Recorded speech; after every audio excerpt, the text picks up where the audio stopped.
안녕하세요. 은혜쌤입니다. 이번 영상은 생기부들의 비교과들을 효율적으로 짜 나가는 방식에 대해서 이야기를 해보고자 합니다. 현재 이제 3월달 들어와서 동아리들이 배정이 되고 그 다음에 학교마다 진로 탐색 프로그램들이 열려져 있어서 이제 빠른 학교들은 5월달에 이제 중간고사 이후에 어떠한 방식으로 심화탐구들을 진행해 나가고 학교의 진로 프로그램이 이렇게 될 것이니 너네들은 중간고사 끝나고 이렇게 준비를 해라 라고 하는 로드맵이 나오는 학교들이 있는가 반면에 또 4월달부터 수행평가를 진로와 연관지어서 하는 학교들, 특히 또 2학년 친구들 중에 혹은 3학년 친구들 중에 과제탐구나 사회문제탐구라는 과목을 통해서 본인의 진로를 어떠한 방식으로 심화시켜서 장기 프로젝트를 할 것인지에 대해서 지금 전체적으로 첫 시장에 들어가서 주제 짜는 것에 큰 고심을 하고 있는 친구들을 많이 상담하게 되었는데, 친구들의 가장 큰 고민이 선생님 학교에서 키워드들을 정해주셨는데 그 키워드가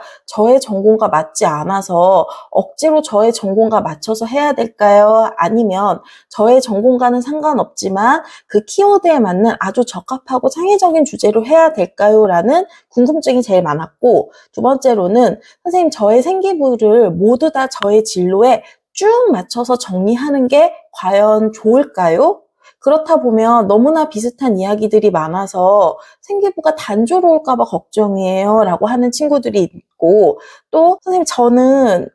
제가 지금 1, 2학년 때까지는 인기가 많은 미디어나 혹은 경영학과에 맞춰서 왔는데 제가 3학년이 된 지금 현 상황에서는 높은 학교를 가려면 거기 학과가 너무 세기 때문에 학과를 조정하고 싶고 그거에 대한 생각이 많아지는데 제가 어떠한 방식으로 주제를 짜야 될지 아예 감도 못 잡겠어요 하는 친구들이 있었습니다. 물론 이제 세 번째 친구들은 굉장히 대다수의 친구들일 것이고, 그렇게 이제 다양하게 고민들을 하는 것들에 대해서 한번 이번에 팁을 주고자 하는데, 자, 첫 번째는 제가 이제 애들에게 가장 많이 하는 건데, 너네들의 생기부가 학교에서 어떠한 서술을 써주는지에 대해서 한번 분석해봐라 라고 얘기를 합니다. 3학년 친구들을 상담하다 보면 선생님 제가요 2학년 때 활동을 이렇게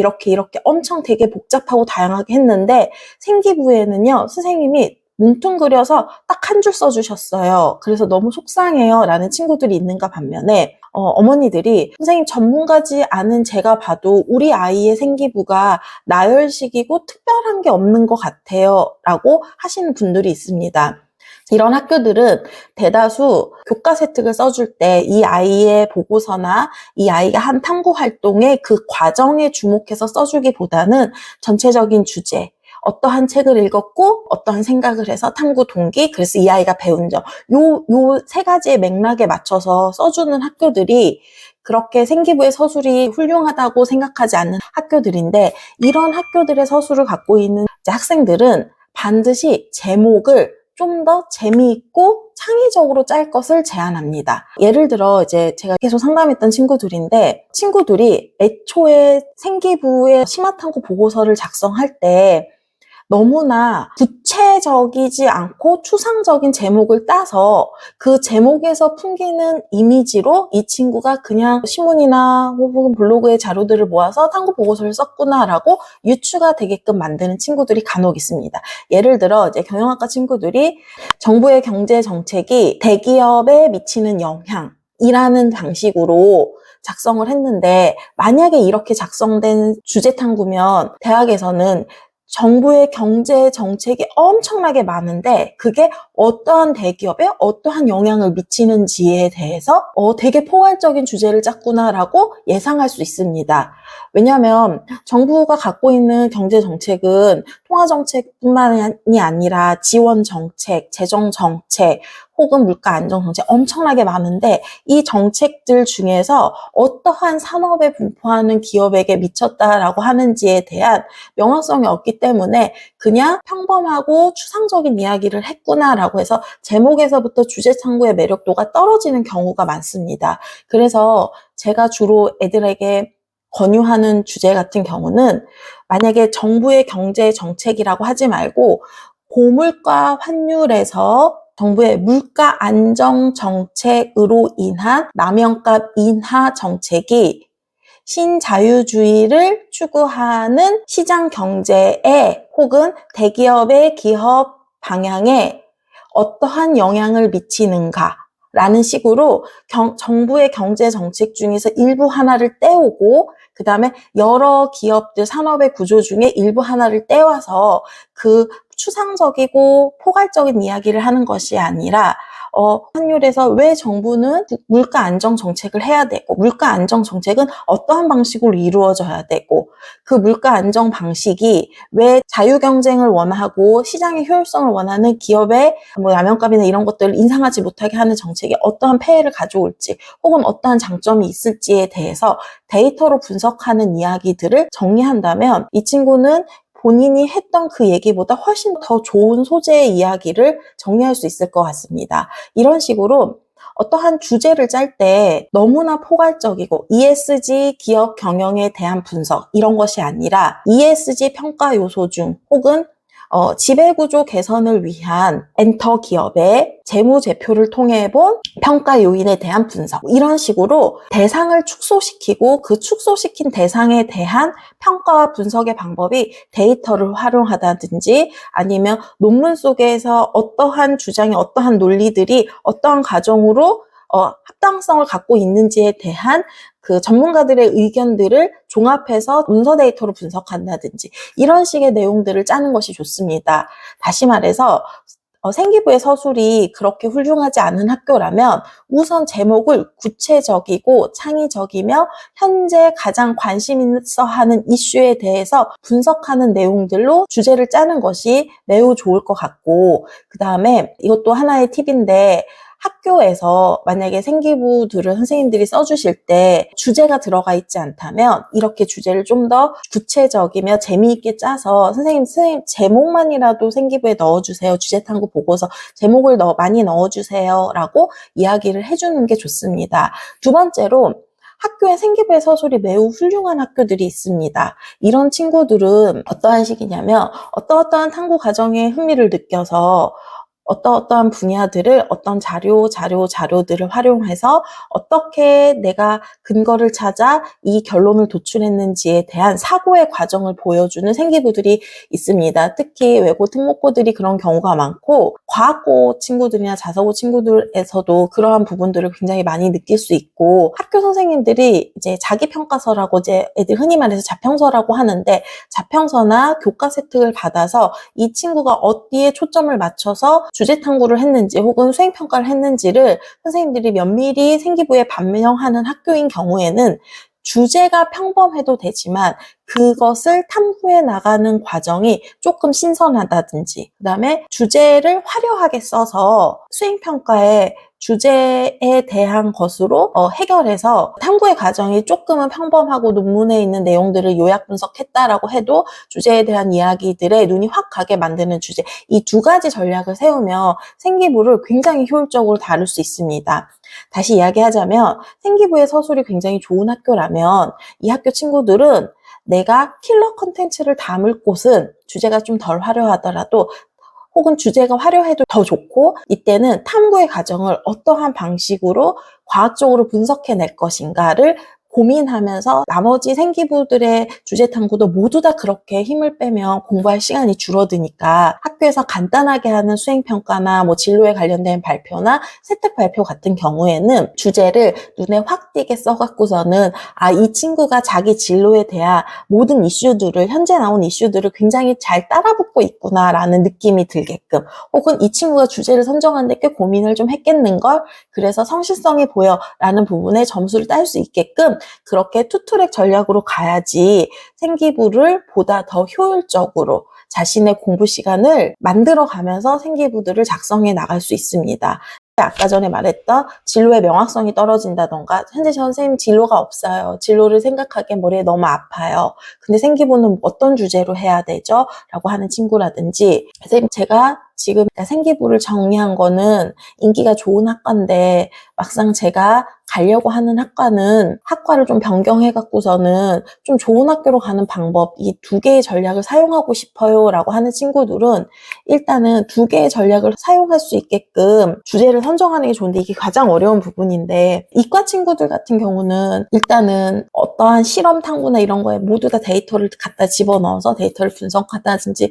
통계 분석을 한다든지 해서 데이터 학과를 쓰는 전략으로 가고 있는 편이고, 그 다음에 또 특히 수학 점수가 좋은 친구들이라면 나중에 전공 적합도가 높지 않고 계열 적합도가 높은 학교에 수학 관련 학과들을 지원할 수 있게끔 이제 데이터를 뭔가를 환산하는 이야기들을 정리해주는 경우가 굉장히 있습니다. 이런 세 번째 친구들 같은 경우는 조금 고심할 필요가 있는데, 현재 내 생기부에 어떠한 키워드들로 나열되고 있는지를 먼저 분석해보고, 그 다음에 과연 내가 학과를 변경해서 써도 되는지, 그리고 그 학과가 나에게 얼마나 나의 성적으로 혹은 내가 그 학과로 변경했을 때 얼마나 가능성이 있는지를 먼저 따져보는 것이 우선이고, 그 다음에 이제 친구들이 간혹 이런 얘기를 합니다. 이제 어문 계열이 무조건 다 낮아요, 선생님. 혹은 자연과학 계열이 다 낮아요. 이렇게 얘기를 하는 경우가 많은데, 어문 계열이 모두 다 낮은 건 아니고, 그 다음에 학과를 변경하거나 혹은 나의 전공을 틀어버리려고 할 때 가장 중요한 것은 작년도 경쟁률, 전년도 성적도 중요하지만 일단 내 생기부에 있는 성적의 구조가 어문 계열에 적합한지 사회과학 계열에 적합한지 그거를 먼저 따져보고, 이과 친구들인 경우에는 공과 계열에 적합한 친구인지 혹은 자연 계열에 적합한 친구인지 또 선택 과목을 제대로 했는지를 따져보면서 전공을 틀어서 하는 경우가 중요하고, 만약에 2학년인 친구인데 선생님 저는 진로에 대해서 아무런 생각이 준비되어 있지 않고 아직은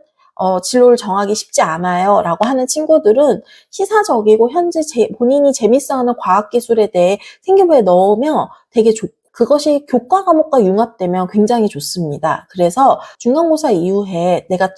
본격적으로 진로에 대해서 심화를 하고 싶어요 하고 하는 학생들인 경우에는, 그런데 지금 이제 주제 탐구를 발표를 해야 된다라고 하는 경우에는 그냥 교과 중심의 융합된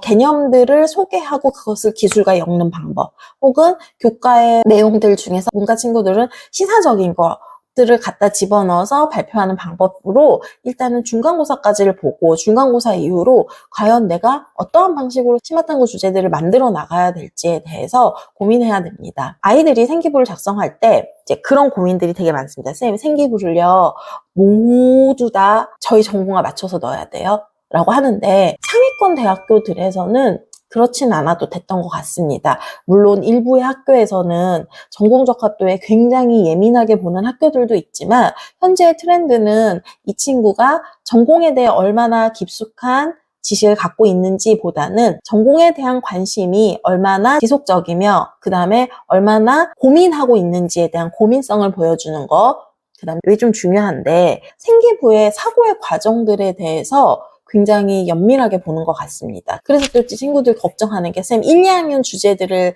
3학년 때 엮어야 돼요 라고 하는데 1, 2학년 때 주제가 별로 안 좋아요. 그럼 어떻게 해요? 좀 굳이 1, 2학년 주제가 좋지 않은데 3학년을 엮으라는 이야기는 하지 않습니다. 대신에 만약에 1, 2학년의 주제들을 엮고 싶다면 이과 친구들 경우에는 본인이 오류를 발생했던 생각을 3학년 때 재정비하는 내용들을 하나 담는다던가, 혹은 실험을 하다가 이런 부분에 오류가 났는데 그것을 보호하는데 그것의 원리가 적용된 실험을 하면서 그때 실험의 실수를 다시 여기서 수정했다라는 식의 내용들이 중요한 것이지, 2학년의 소재를 3학년 때 그대로 연결시켜서 생기부를 작성하다 보면 간혹 2학년 생기부의 내용과 3학년 생기부의 그 내용이 구별되지 않아서 이 친구 한 번 썼던 주제를 또 한 번 재탕했나? 라는 오해를 받을 수 있으니까 그 부분들을 면밀하게 따져보는 것이 중요할 것 같습니다. 제가 많은 이야기들을 했지만 실은 생기부들을 평가하는 그 기준은 굉장히 모호하고 주관적인 경우가 많습니다. 그래서 제가 작년에도 그랬고 올해도 친구들이랑 상담하다가 좋은 생기부들에 대해서는 선생님이 좋아하는 생기부야. 그런데 그런 애들이 대체적으로 좋은 학교를 붙었어. 하지만 그것은 내 데이터지 전체적인 데이터는 아니야.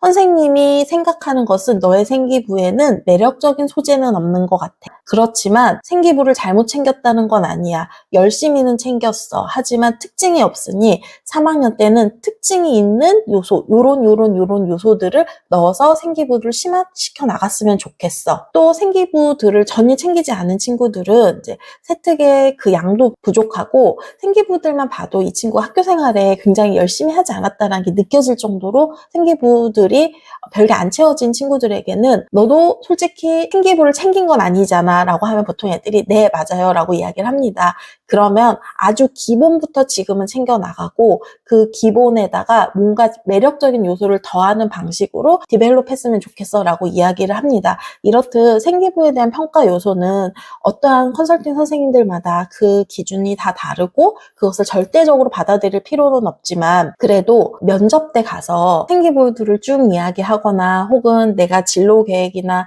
지원 동기를 이야기할 때 내가 2학년 때 이런 활동들을 하면서 제가 진로를 확장시켜 나갔던 계기가 되었습니다 라고 말할 구실들을 만들어 놓기 위해서는 생기부에 이런 킬러 컨텐츠는 있었으면 좋겠어 라는 이야기를 제가 하는 편인데 그러한 식으로 내가 만약에 면접장에 갔을 때 내가 자랑할 만한 요소가 뭐가 있을지 만약에 현재 없다면 그 자랑할 만한 요소들을 어떻게 키워나갈지를 현재 생기부에 넣어두는 것을 먼저 고민해 보는 것도 생기부를 채워나가는 좋은 팁이 될 것 같습니다.